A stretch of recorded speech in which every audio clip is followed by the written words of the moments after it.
रामलला की चर्चा नहीं हो, राम मंदिर की चर्चा नहीं हो, ऐसा कैसे हो सकता है? तो जब राम मंदिर की चर्चा हुई, जब रामलला की चर्चा हुई, तो नरेंद्र मोदी ने क्या कहा और कैसे स्वर्ण काल आ गया है ये बताया, इसको जरा सुन लीजिए। मैं प्राइम मिनिस्टर हूं इसलिए यहां जा रहा हूं क्या कि मैं भारत का एक नागरिक के नाते जा रहा हूं। और मैं हमेशा फील करता था कि मैं वैसे ही 140 करोड़ देशवासियों की तरह मैं सामान्य भक्त के रूप में जा रहा हूं। कोई मेरे आसपास भी कहीं पीएम मंडरा नहीं रहा था, मैं उससे परे हो चुका था। और यही रहता था देश, 500 साल का संघर्ष, लाखों लोगों की बलिदान, लाखों लोगों की तपस्या, यातनाएं, 500 साल, अनेकों पीढ़ियों की आशा, आकांक्षा, भक्ति, एक एक नगर पर मैं फील करता था कितना बड़ा इसके साथ जुड़ा हुआ है। तो मैं इस भाव अवस्था में टेंपल में एंटर किया। पहले तो मैं अनुभव करता था 140 करोड़ देशवासियों का सपना आज पूरा हो रहा है, एक टर्निंग पॉइंट है वगैरह वगैरह। लेकिन जैसे ही रामलला के सामने पहुंचा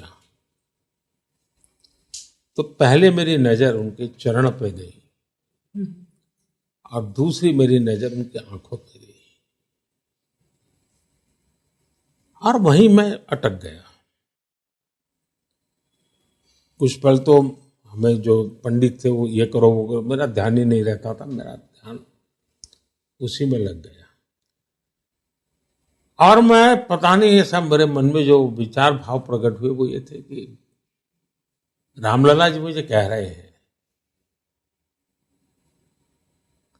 कि अब स्वर्णिम युग प्रारंभ हो चुका है, भारत के दिन आ चुके हैं, भारत आगे बढ़ रहा है और 140 करोड़ देशवासियों के सपने उनकी आंखों में मैं देख रहा था। और मैं मानता हूं मेरे मन में, मेरे लिए वो एक बहुत बड़ी शायद ऐसी पल, क्योंकि मेरे जीवन में बहुत से प्रवाह रहे हैं, लेकिन वो पल बाद में तो आरती वगैरह जो रिचुअल था वो भक्ति भाव से करता ही था, लेकिन ये जो मैं व्यक्तिगत अनुभूति करता था वो मैं शब्दों में नहीं बता सकता। रामदत्त जी, हम लोग जब मानते हैं हिंदू लोग कि अगर पूजा में ठीक से ध्यान न लगा हो तो भगवान प्रसन्न होते नहीं है और पूजा स्वीकार होती नहीं है।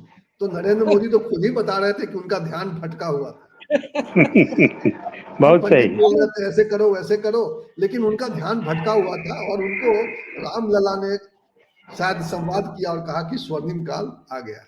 तो अब उनको याद उनको ध्यान आ रहा था कि इतने अच्छे दिन का कोई जवाब, नया जुमला क्या हो सकता है, ये ध्यान में थे और वो ध्यान ढूंढ लिया उन्होंने। मैं समझ लेता हूँ, फिर आप लोग की प्रतिक्रिया भी लूंगा और इस कार्यक्रम को समाप्त करूंगा। ये गनीमत है कि उन्होंने ये नहीं कहा कि राम जी ने मेरे ऊपर पुष्प बरसाए, क्योंकि कैमरा रिकॉर्ड कर रहा था तो ये पकड़ जाता झूठ।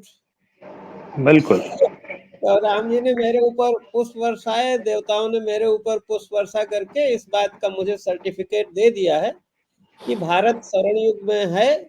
और बाकी ये पत्रकार बोलते रहते हैं, पब्लिक बोलती रहती है, किसान फालतू चिल्लाते हैं, नौजवान चिल्लाते हैं, इनसे कोई मतलब नहीं। मुझे देवताओं ने सर्टिफिकेट दे दिया है, वो ये कहना चाहते हैं।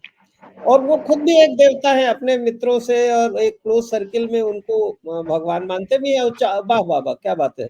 चंपत राय कह ही चुके हैं कि भाई वो विष्णु के अवतार है, तो विष्णु के अवतार है तो एक दूसरे से बात होगी ही होगी। मैं एक बार मुझे ध्यान है, फूलपुर में कल्याण सिंह की सभा हो रही थी, वो भी तो वो कहते टेलीफोन मिलाया और राम जी से बात करते थे वो। अब मोदी जी उनसे बड़े हैं तो भाई आमने सामने बात करते हैं, उसमें टेलीफोन मिलाने की कोई बात ही नहीं है। और हम कहते हैं कि भाई क्या कहें, ये आत्ममुग्ध जो हो जाते हैं लोग। और दिक्कत क्या है कि पार्टी भाजपा सरेंडर हो गई है, भारतीय जनता पार्टी को उन्होंने खत्म कर दिया है। वो भारतीय जनता पार्टी जिसमें बैठ के, एक पंचायती पार्टी थी जिसमें बैठ के फैसले होते थे, जिसमें संघ परिवार का भी आदमी आता था, वो प्राइम मिनिस्टर से ऊपर माना जाता था। प्राइम मिनिस्टर से ऊपर कुछ है नहीं, या कम से कम 4-5 लोग मिल के फैसला करते थे। अब तो वो कुछ है नहीं। जो अमित शाह जी हैं वो तो बिल्कुल उनके हनुमान है, सेवक भाव से रहते हैं। तो ऐसे में प्रधानमंत्री ने ये नहीं कहा कि मैंने सपना देखा, सपना वाली बात होती तो चलो हम मान भी लेते, लेकिन ये तो सफेद झूठ है भाई। भगवान राम जी ने उनसे कहा कि भारत स्वर्णिम युग में आ गया है। अरे भाई, स्वर्णिम युग का मतलब होता है कि 80 करोड़ लोग जो है वो भिखारी बन जाए, 80 करोड़ लोग सरकार के खजाने पे भोजन के लिए निर्भर हो, ये स्वर्णिम युग है। इतने किसानों को 2000 रुपया जो है वो हर 3 महीना में पेंशन मिले, वो ताली बजाए, ये स्वर्णिम युग है। आदमी अपने घर में शौचालय न बनवा सके, उसके लिए सरकार से अनुदान मांगे, भीख मांगे। मेरे पास भी बहुत लोग बेचारे कहते हैं कि शौचालय के लिए जरा किसी से सिफारिश कर दीजिए। तो ये स्वर्णिम युग है। रसोई गैस में महिलाएं जो है वो 2000-3000 के लिए जो है वो धक्के खाएं और गैस होने के बाद भरा न पाए उसको। तो ये स्वर्णिम युग है भाई। क्वालिटी ऑफ लाइफ कहाँ है लोगों में? अगर क्वालिटी ऑफ लाइफ होती 80 करोड़ तो हम मान लेते। स्वर्णिम युग माने क्या, या राम राज्य माने क्या? कि भाई दैहिक दैविक भौतिक तापा, राम राज्य काहू नहीं व्यापा, न ही दरिद्र को दुखी न हीना, और सब लोग सर्वधर्म संभाव, सब नर करहि परस्पर प्रीति, चले सुधर्म सुरत सुख नीति। तो भाई वो तो तुलसीदास जी लिख गए हैं। स्वर्णिम युग या राम राज्य की तो परिभाषा है। क्या अयोध्या में आ गया है स्वर्णिम युग? अयोध्या में जब दीपोत्सव होता है और उसके दूसरे दिन जाके गरीब परिवार उनमें से एक एक दिया से तेल भर के अपनी बोतलों में लाते हैं खाना बनाने के लिए। तो ये स्वर्णिम युग है। तो भाई अब हम क्या कहें? ये लगता है या तो हम लोगों का जो है वो दिमाग खराब हो गया है, या हम लोग प्रधानमंत्री जी को समझ ही नहीं पाते हैं।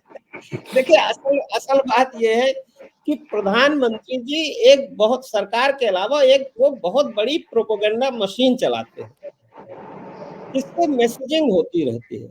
और दुर्भाग्य ये है कि ये थाथी टीवी भी उस चक्कर में फंस गया। जैसे उन्होंने जाके वहां मार्क जुकरबर्ग के दफ्तर में जाके और पूरे सारे थोड़ा रोया वोया था, आज भी भावुक हो गए थे। तो ये प्रधानमंत्री जी का जो प्रोपेगेंडा मशीन है, हाथी टीवी उसमें फंस गया। और प्रधानमंत्री जी ये भी मुझे लगता है कि सबको बेवकूफ समझते हैं कि हम लोग सब बुद्धिहीन है, भारत के नागरिक बुद्धिहीन है, वो जो कहेंगे उसको मान लेंगे। तो भाई पता नहीं, हो ठीक सकता है। है मैं हमें। रामदत्त जी, मैं जरा नवेंदु जी से भी स्वर्णिम युग समझ लेता हूँ, उसके बाद मैं कार्यक्रम को खत्म करूंगा। सुनील शुक्ल जी से पूछूंगा कि उनको कैसा लगा ये स्वर्णिम युग, और स्वर्णिम युग में वो किस तरह का आनंद ले रहे हैं। स्वर्ण काल है, अमृत काल से स्वर्ण काल में हम लोग आ गए हैं। 60,000 आपका सिपाही स्वर्णिम की, युग कैसा है? एक सेकंड, 60,000 सिपाही की भर्ती के लिए 60 लाख लड़कों ने जो है वो भरा था पर्चा, वो भी नहीं हो पाया। और ये किसानों भी का जो स्वर्णिम हाल, युग है, जहाँ जातियां अपने अधिकारों के लिए लड़ रही है, जातियों को उनका पूरा हक नहीं मिल पा रहा है ठीक से, वो भी स्वर्णिम युग में ही है। जी नवेंदु जी, देखिए भवेश जी, ये मैं कहूंगा इसको ये चीटिंग है जो मोदी जी ये जो बोले हैं ना, तो कि उनको राम जी जैसे उनकी आंखों को देखा उन्होंने तो लगा, कहा उन्होंने कि स्वर्णिम युग आ गया है। ये चीटिंग है, चीटिंग वो, ये चीटिंग उन्होंने लालू प्रसाद की है। देखिए लालू प्रसाद जो है इस मामले में, जो वो एक कम्युनिकेटर माने जाते रहे इस तरीके से और लोगों को लुभाने के मामले में, तो मोदी उससे सीखते हैं कई बार जो है। और बिहार में जाते हैं तो वो खास तौर पर कुछ वैसी वैसी चीजें वो कलेक्ट करते हैं और अपने भाषण लिखने वालों से जुड़वाते हैं कि लालू प्रसाद किस किस तरह से पब्लिक कनेक्ट करते हैं, तो ऐसा कुछ हम भी अपने भाषणों में करें। देखिए ये लालू जी कई बार बोले कि उनको शिव जी दर्शन दिए थे, शिव जी सपने में आए थे और उन्होंने कहा कि भाजपा को हुमच के एक मुक्का मारो, तो हमने जो है कहा कि भाजपा को भगाओ। तो ये उस तरीके से तो वो मैं कहूंगा कि ये चीटिंग है, और लालू की चीटिंग उन्होंने की मोदी ने। देखिए स्वर्णिम युग का मामला जो अभी बताया रामदत्त जी ने या फिर शुक्ला जी ने, तो वो तो साफ है ना, क्या मैंने तो दिख रहा है भारत वो कौन सा भारत है। ये स्वर्णिम युग का भारत है, वो राम जी, राम राज वाले राम जी, तो राम राज वाले राम जी लद्दाख में और अरुणाचल में वो पूरा चीन कब्जा करता जा रहा है भारत की भूमि। ये कौन सा भारत का स्वर्णिम युग आता गया भाई, या आ गया है, जरा उस पर ही उनसे पूछे कोई। तो देखिए ये मामला नहीं है। ये जो थाथी टीवी का जो इंटरव्यू है, तो आपको ध्यान होगा कि ये प्रोजेक्शन हर चुनाव में मोदी एक इंटरव्यू मैनेज करते हैं, ऑर्गेनाइज करते हैं, और वो करवाया जाता है। और वो इस बार साउथ से वो इसीलिए कराया गया कि दक्षिण भारत में देखिए कुल जो है 100 मतलब 3 लोकसभा सीटें हैं, जिसमें 31 पर बीजेपी है, जिसमें सबसे बड़ा हिस्सा जो है वो कर्नाटक का रहा है।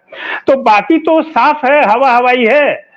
तो अब वैसे में कि जो हवा हवाई स्टेट हैं, यानी कि तमिलनाडु हुआ, केरल हुआ, या फिर आंध्रा हुआ, तेलंगाना में अभी वो खास तौर पर जोर दे रहे हैं, लेकिन पिछली दफा वो जोर भी खत्म हो गया जब कांग्रेस ने वहां सरकार बना ली। कर्नाटका में उनको चुनौती है कि वो अपनी पुरानी सीटें बचा ले जाएं। तो 31 सीटें उनकी बच जाएं, और 31 सीटें से ज्यादा वो कुछ जोड़ पाए, ये छटपटाहट, ये बेचैनी उनकी शुरू हुई है राम मंदिर प्राण प्रतिष्ठा से ही। इसीलिए उनका दौरा का पूरा एक सेंटर जो था वो दक्षिण भारत के वो तमाम मंदिर थे जो राम की निशानियों से जोड़ के वो बता रहे हैं, और फिर वो स्वर्णिम युग में ले जाके अयोध्या में पहुंचा दिया उन्होंने। तो वो दरअसल 31 सीटों का ये जद्दोजहद है मोदी के मन का, और उन्हीं के मन का ये जो आत्मगत ये मंथन है कि स्वर्णिम युग आ गया है, और लोग जो है वो कह रहे हैं कि ऐसा है वैसा है। तो ये अब तो पब्लिक जो है वो सामने है, और दक्षिण भारत की पब्लिक उस राम मंदिर में भी उस तौर पर नहीं उनके साथ है। दक्षिण भारत की पब्लिक अभी भी ये जो 500 सालों के संघर्ष मोदी जी बता रहे हैं, सपने में ही क्यों भगवान आते हैं? पत्रकारों के सपने में भगवान क्यों नहीं आते? हमें क्यों नहीं आते? भगवान आते तो हम पूछ लेते कि 2024 में क्या होने वाला है, और हम दर्शकों को बता देते कि 2024 के बाद ये होने वाला है। सर वो मोदी जी जो 500 सालों के संघर्ष की बात उन्होंने कही राम मंदिर को लेकर के, तो वो दक्षिण भारत उस राम के 500 सालों के संघर्ष का कोई विरोध कर रहा है ऐसा नहीं है, लेकिन दक्षिण भारत में जो पूरे सामाजिक नवजागरण का जो सवाल है, जो आर्थिक समृद्धि या उन्नति का सवाल है, इन सब सवालों का लंबे समय से यहाँ तो 500 सालों से ज्यादा का संघर्ष है। वो संघर्ष जो कि एक जो है वो एक भारत बनाने का संकल्प, या फिर जो है समता का संकल्प, और उस संकल्प की लड़ाई तो वो तो चल रही है। वो आज भी पेरियार के जमानों के जो मुद्दे हैं उन मुद्दों पर आज जो है दक्षिण भारत कई जगह लड़ रहा है और कई जगह खड़ा है। और आप देखा होगा आपने कि पिछले दिनों ये बड़ा मुद्दा बन गया और बनते बनते फिर अभी शांत हुआ है, लेकिन ये चुनाव तक कौन सा लहर पा जाएगा। तो राम का सवाल और ये सब सवाल दक्षिण भारत के अपने सवाल हैं, और मोदी की चिंता यह है कि 31 सीटों को कैसे दक्षिण भारत से बचाया जाए। मुझे तो यही लग रहा है। सपनों की बात नहीं कर रहे हैं, वो कह रहे हैं आमने सामने, और वो इसलिए उनका दावा है, हक है, क्योंकि वो राम जी को लाए हैं। 500 साल से तो राम जी थे नहीं भारत में, न उनकी पूजा होती थी, न कोई मंदिर था, न राम जी को कोई जानता था। अब वो लाए हैं तो फिर राम जी से इतना तो बनता है कि एक सर्टिफिकेट दे उनको कि हाँ भाई स्वर्णिम काल तुम ले आए हो भारत में, तो इतना तो बनता है राम जी से, इतना तो बनता है लाने का उनको। ये इंटरव्यू देखना अपने आप में बड़ा दिलचस्प है, लंबा इंटरव्यू है, और उस इंटरव्यू में 400 सीटों का जो मामला है उस पर भी चर्चा हुई है। जैसे मिशन 400 जो है वो कह रहे हैं कि ये मिशन मेरा नहीं है, ये भारत की जनता का है। तो मोदी जी अपने आप में बहुत बड़े कलाकार हैं, नेता हैं और प्रधानमंत्री हैं देश के।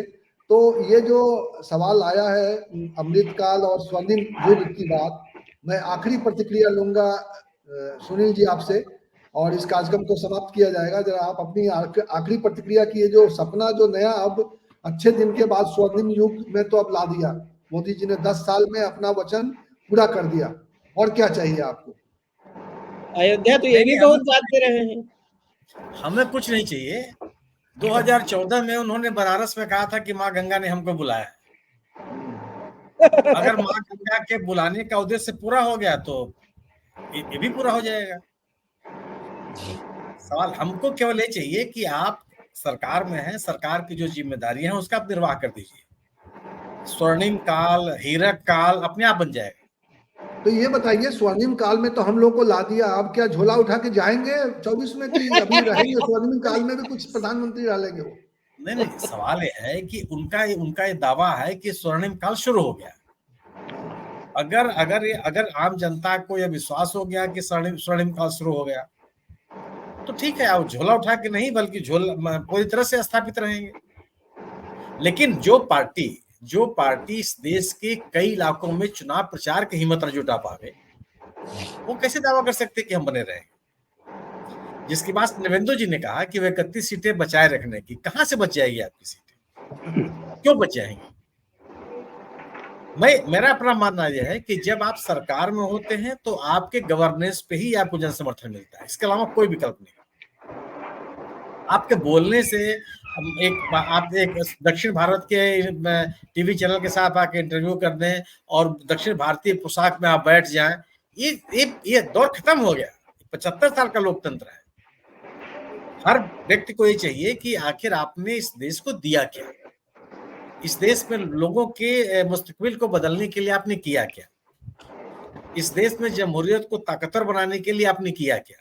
सवाल इस बात का है। जी रामदत्त जी, आप कुछ कहना चाहेंगे? नहीं, आप क्या मुझे लगता है कि जो हमारे जो दर्शक हैं बहुत सारे जुड़े हैं, उन्होंने कुछ कहा है, नंदलाल उनको यादव, हमें एक बार बता देना चाहिए। प्रतिक्रिया पढ़ दीजिए, जो दर्शकों की कुछ पढ़ दीजिए। जी जी, हमारे साथ जुड़े थे जिन्होंने प्रतिक्रिया दी है, जुड़े तो काफी लोग थे लेकिन जिन्होंने प्रतिक्रिया दी है, एक तो राजेश तिवारी है, उन्होंने बोला है कुछ भी बोलने को लोग दो तरह के होते हैं, पागल या बातूनी, जिस बात का यकीन नहीं धरातल से पड़े। मतलब वो लोगों को जो है इस तरह का भरोसा भी नहीं है कि मतलब जो बातें कही जा रही है इतने गंभीरता से नहीं ले रहे हैं। प्रधानमंत्री अगर इस तरह की बातें करेंगे तो जाहिर है कि देश गंभीरता से नहीं लेगा। उसके अलावा नंदलाल यादव जी हैं, वो कह रहे हैं कि नवेंदु जी, दक्षिण के लिए मोदी जी के पास कोई प्लान नहीं है, जैसा कि पत्रकार वार्ता से पता चला, मगर दक्षिण वालों का मोदी जी के लिए क्या प्लान है बताएं। तो वो जानना चाहते हैं कि दक्षिण वालों का क्या प्लान है। दक्षिण वालों का प्लान तो नवेंदु जी ने बता दिया, बिल्कुल। सुदेश कुमार ने भी प्रतिक्रिया की है, स्वर्णिम युग नहीं, काला युग आ गया, काला युग शुरू होगा अब। बीजेपी अगर FIR फिर ऐसी रही तो मिडिल क्लास खत्म हो जाएगा। तो ये है चिंताएं लोगों की। इसी तरह से सुरेंद्र कुमार है, उन्होंने भी कुछ बोला है। नंदलाल यादव जी तो काफी उन्होंने कई और रिएक्शंस दिए हैं। तो देखिए, इस वक्त देश में एक मंथन चल रहा है और इस मंथन में हम लोग कोशिश ये कर रहे हैं कि लोगों के सामने रखें ये सवाल, और इस सवाल के जरिए लोग अपना भविष्य तय करें। हमारी कोशिश ये है कि जो 2024 का चुनाव है उसको लोग गंभीरता से लें। चुनाव को हमेशा गंभीरता से लेना चाहिए। जो हमारे पास, जनता के पास, नागरिकों के पास एक वोट का अधिकार है, वो इतना बड़ा अधिकार है कि उससे हम बहुत सारी चीजें बदल सकते हैं। लेकिन हम उसके लिए कितने प्रयत्नशील रहते हैं, ये सोचने वाली बात है। इसलिए इस एक वोट की कीमत समझिए और अपने वोट का सही सोच समझ कर इस्तेमाल कीजिए। किसको इस्तेमाल करिए ये हम नहीं बताएंगे, ये आपको तय करना है, क्योंकि आप अपने बारे में बेहतर फैसला कर सकते हैं।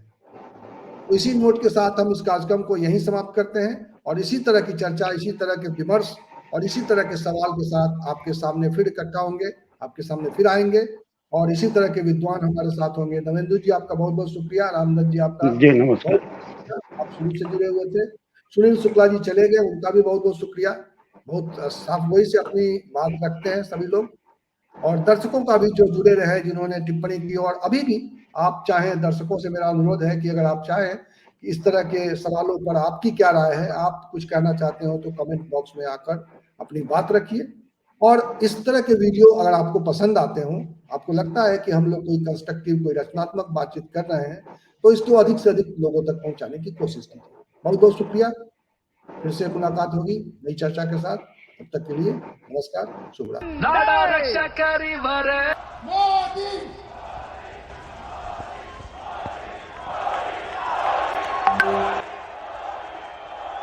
रामलला जी मुझे कह रहे हैं कि अब स्वर्णिम युग प्रारंभ हो चुका है। भारत के दिन आ चुके हैं। भारत